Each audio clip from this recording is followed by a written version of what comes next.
Well, hello and welcome to this English lesson where I'm going to talk about the season of winter. If you aren't aware, I've been doing a lesson on each season as the season approaches. So I did a lesson last spring on the season of spring. I did a lesson at the beginning of last summer on the season of summer. Earlier this fall, I did a lesson on the season of fall or autumn. And today I thought we should do a lesson on the season of winter. Now, it isn't quite winter yet. Winter starts in about 2 weeks. I think this year on December 21st or 22nd, the season of winter will start. But we certainly experience a lot of winter weather before winter starts. And I thought it would be a good idea to learn about winter before it starts so that you're able to talk about it when it does start. I'm pretty sure you're not surprised that this is the first word that I'm going to look at. One of the things that happens in the winter when you live in the northern countries of the world, or if you live in the southern countries, certainly if you live close to the equator, you don't have this in the winter, but we have lots of snow. Where I live in Ontario, Canada, it's usually fairly white outside from the middle of December till about the end of February. There's something beautiful about snow.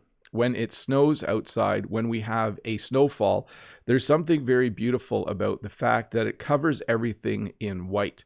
I often joke with Jen that winter is nice because it covers up all the junk outside of our house. Sometimes kids leave things outside, and when it snows, everything just looks perfect. So I love a nice snowfall.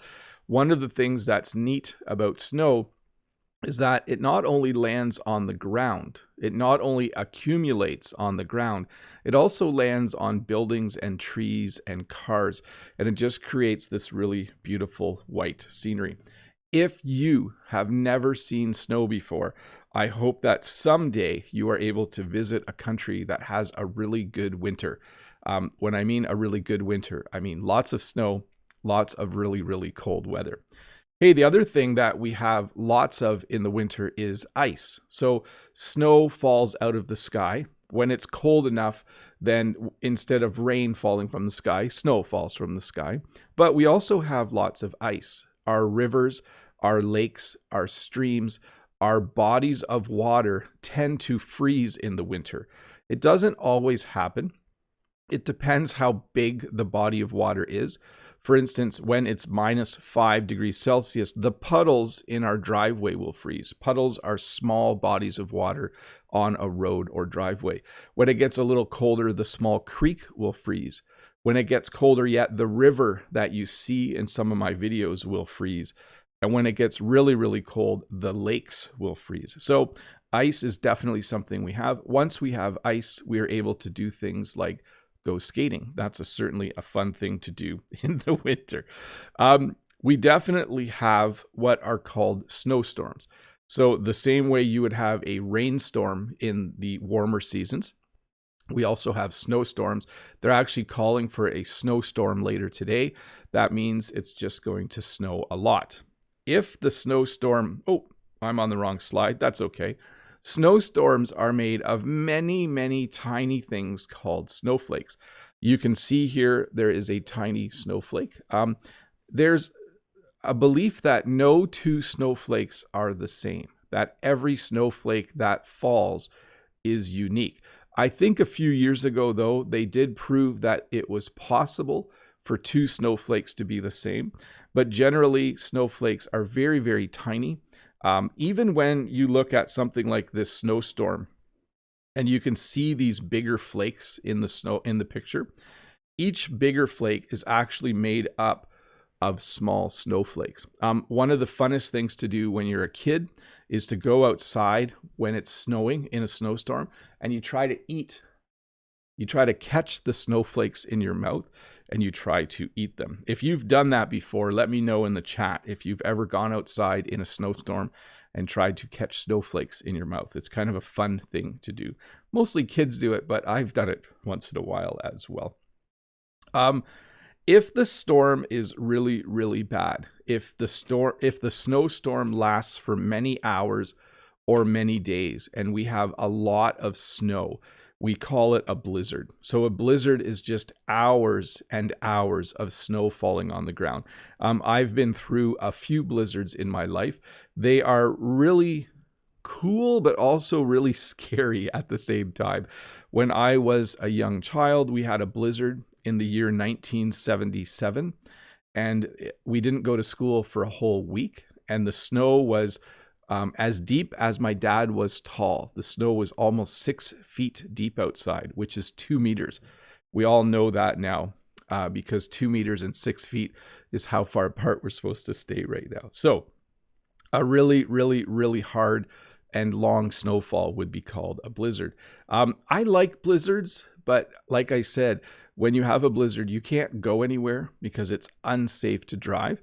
But they certainly are beautiful in the sense that lots of snow falls. This is a picture of a house that's covered in snowdrifts. So snowdrifts form when it's windy and when the snow is carried sideways by the wind and it starts to pile up. Okay, so if you have a snowstorm and there's no wind, all of the snow falls straight down. But if there is wind, the snow, when it lands, can be carried by the wind and it can accumulate into what we call snowdrifts. So around the sides of the house in the picture that you see are some really, really large snowdrifts. Let me see where I am here. We also refer to the amount of snow as accumulation. So they'll say things like, it's going to snow later today. There's going to be 3 to 5 centimeters of accumulation. Because when rain falls, the rain just goes away. But when snow falls, it piles up on the ground. It accumulates on the ground. So sometimes we'll have 5 or 10 centimeters of accumulation, sometimes 25 centimeters of accumulation. And that's when things get really, really fun. So we refer to the buildup of snow on the ground as accumulation. You'll also see what are called icicles. Icicles form when snow melts and then it drips off the edge of a building or a rock, but then it refreezes and it forms this long piece of ice, which we call an icicle. Apparently, it's hard to pronounce if you're learning English, so I'll say it a few more times, icicle.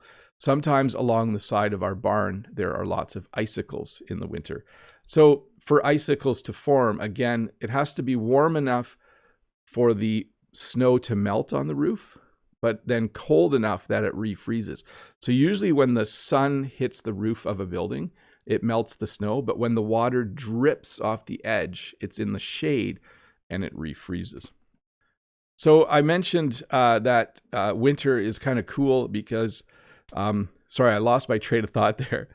Another thing that we do in the winter is we play outside. Kids definitely play outside. Someone once asked, do kids in Canadian schools have recess in the winter? And the answer is yes. They put on their winter coats and their winter hats and they go outside for recess or playtime in the winter all winter long. One of the things that kids do outside, and sometimes adults, is they make what are called snowmen. A snowman is made when you roll snow into really big snowballs and you stack them on top of each other, and then you decorate it so it looks kind of like a person. You might have watched a show called Frosty the Snowman or heard a song about Frosty the Snowman. So definitely that's something you should listen to that song. Well, don't start listening to Christmas songs yet. But a snowman is something that often gets built in our yard at some point during the winter. Now, there are different kinds of snow. So there's something called packing snow. You can't make a snowman unless the snow is packing snow. Here's what I mean by that. When it snows and it's -10, the snow is really, really hard and it doesn't stick together. When it snows and it's 0 degrees or -1 degree, the snow is softer. And when you put the snow against other snow, it sticks together. We call it packing snow. You can only make a snowman if you have packing snow, because otherwise you can't roll a snowball. So if you are visiting a country with winter and it's -10, you will have trouble making a snowman because it's not warm enough. Isn't that funny? It has to be around -1 to make a snowman. Another thing that happens quite often in the winter is that people make snowballs. When you can pack the snow really hard, you can make a ball out of it. And then, of course, once you've made a snowball, you can have a snowball fight. So a snowball fight is when people decide they're going to make snowballs and they're going to throw them at each other. Usually a snowball doesn't hurt, but you have to be careful when you make a snowball. You don't want to make the snowball too hard. If you make the snowball too hard, it will hurt when it hits someone. But if you make the snowball just right, it's kind of light and it breaks apart really easily when it hits someone. So definitely, again, if you have never experienced snow, I hope that you can visit a snowy country someday and make a snowball and have a little snowball fight. They're a lot of fun. Kids have snowball fights all the time. Let's see here. I think I actually hear a snowplow going by right now, which is odd because it's a little bit warm for that. A snowplow is a large truck with a blade on the front that goes down the roads and streets to clear the snow. You remember earlier we had a question about clearing the snow. When it snows a lot, it becomes very dangerous to drive in the snow. It's slippery, so your car can slip on the road. You can slide off the road into the ditch. So we often have snowplows which drive around during winter storms to clear the snow from the road. They have a large blade on the front of the snowplow, and as they drive, it pushes the snow off to the side of the road. But what was I going to say? That's not actually enough. Once the snow is cleared, we also put down lots of salt and sometimes sand on the road. So you'll often see a snowplow with a blade on the front to push the snow out of the way.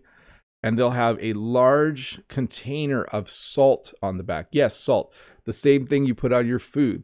We put it on our roads because salt will melt the ice.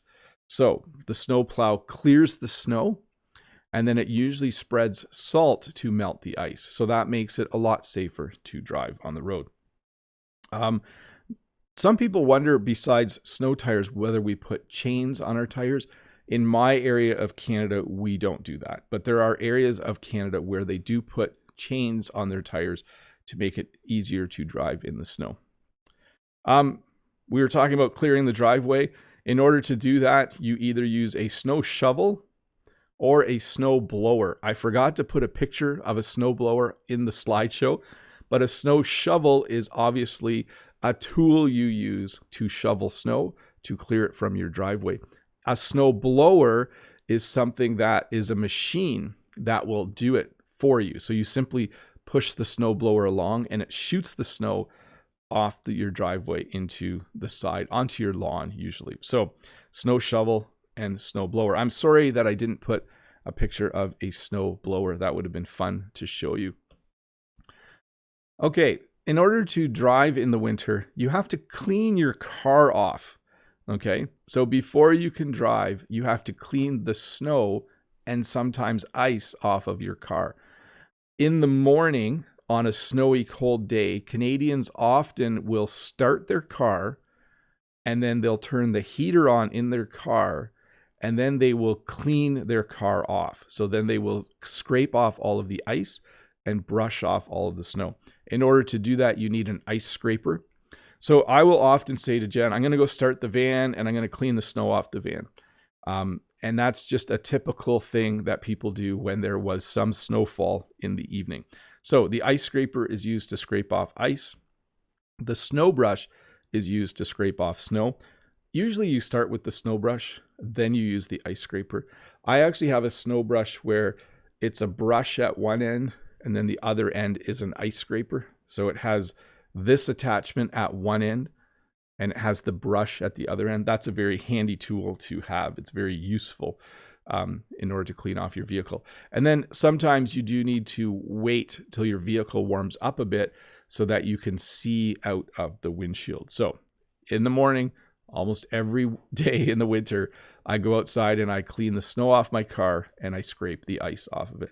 It's pretty normal routine Maybe my kids should start doing that. Yeah, that's a good idea, isn't it?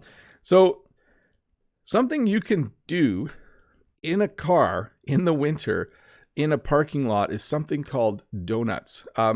This has different names in different parts of the country, but a donut is when you drive your car really fast in a circle on a slippery surface. It's a little bit dangerous. You should only do it in a parking lot where there are no other cars around. But again, if you go with your car and if it's rear wheel drive, you drive forwards and you drive in circles and your car actually slides around and it leaves a circle on the pavement. It looks like a donut. If you're in a front wheel drive car, you have to actually do this backwards. I think you understand why. But donuts are just a fun thing to do in a vehicle, a little bit dangerous, a fun thing to do in a vehicle in the winter. Oftentimes when I go to school in the winter, when I get there, I can see that someone was doing donuts in the parking lot. It's quite common to see that the snow there's all these circles in the snow from the tires. One of the things that kids build in the winter, and some adults, by the way, adults do play outside in the winter. Often if you have little children, you will play outside with them. One of the things you can do is build a snow fort. When you have a large snowdrift, you can actually use a shovel and hollow it out and make a fort inside. You can also pile snow and create walls and build a snow fort. Often when kids, how far back is that? Oh, it's pretty far back. Often when kids have snowball fights, they'll actually build two snow forts far apart from each other. And then they'll pretend that they're having a little fight, a little battle. So a snow fort is a cool thing to build. Let me make this a bit bigger for you to see. So you can see here, some children have hollowed out the snowdrift so they can kind of pretend it is a fort. By the way, a fort is a structure that usually armies build. You have an army base or a fort. So it's just kind of a fun place for kids to play. There are two things you can do on a snowy hill. You can go sledding or you can go tobogganing. This is when you slide from the top of the hill down to the bottom of the hill. A toboggan is a wooden thing. So if you look, these ladies are sitting on a toboggan. A toboggan is a wooden, I don't want to say sled because it's just called a toboggan. And they go tobogganing. There are also things called sleds that you can slide down on. But basically, a toboggan is something that you slide down a hill on. A sled is something that you slide down a hill on. It is a lot of fun. I actually have another video that I made in the winter 2 years ago. Maybe Todd or Dave could find that. In the thumbnail, I'm actually on a sled going over a little ramp. So maybe you find that one. Maybe people would like to see that as well. I don't know. So tobogganing and sledding, both things that you do where you slide down a hill. In fact, one of my kids just the other day went sledding with a friend. So great activity to do outside, especially during our current situation. Snowmobiling is something that is more of an adult sport or an outdoor activity for adults in the winter. Sorry, I'm tripping over my words. Let me have a little sip of water. If you have a snowmobile, you can go snowmobiling. I've mentioned this before that the river sometimes freezes by my house. It has a covering of ice and then snow, and often there will be a lot of snowmobiles that go by in the winter. If that happens this winter, I'll try to get a short video of it. But many Canadians own snowmobiles, and then in the middle of the winter, when there's lots of snow, they will go snowmobiling. It is a very common activity for Canadians in the winter. In fact, many people will take their snowmobiles to the north where there's lots of snow, and they'll go snowmobiling on the weekends. A lot of people really like that. Oh, here we go. So we mentioned this earlier. In the winter, many Canadians put a special tire on their car called a snow tire. It looks the same as a normal tire, but the rubber is a bit softer and the tread is deeper. Hopefully you understand that. And it just allows you to drive, to slow down and control your vehicle better in the winter. So most vehicles in the wintry parts of Canada have snow tires. In the province of Quebec, it's actually the law. You have to have snow tires if you live there. Let's see here. I'm just going to check how far I am. But we're doing well.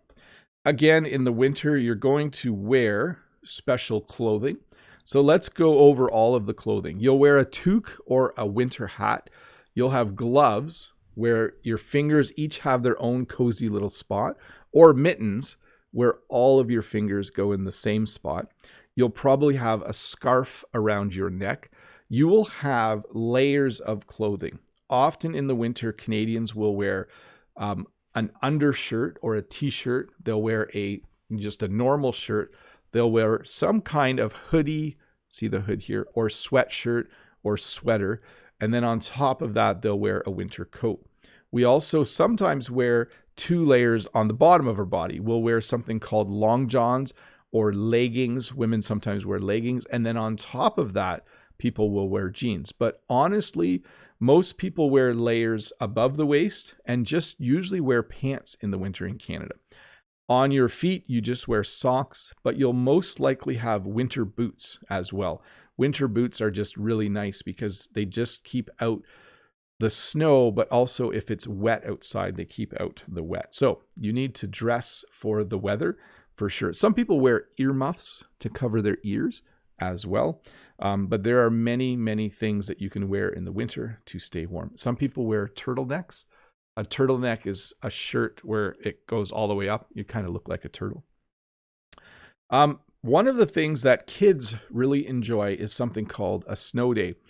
A snow day is when we have a snowstorm, and if the storm is really bad, they will close school for the day. So my children often, on a really snowy night, they'll get up early to see if school is canceled that day. They'll go on the internet to see if it's been declared a snow day. Last year, we had a snow day in the middle of November already. I got a call early in the morning from my boss saying, snow's really bad today, school is canceled. And that's just, for a teacher, that's really cool because you just get a day off. For kids, it's really cool as well because they get to spend the day at home. They don't need to learn from home. It's just a day off for the kids. So if we have a really, really bad snowstorm, for sure, if we have a blizzard, they will say it is a snow day. So Elian is asking, what's the difference between mittens and gloves? So it's how your hand goes in. So when you put on gloves, your fingers each go into their own part. So if you can do this, you're wearing a glove.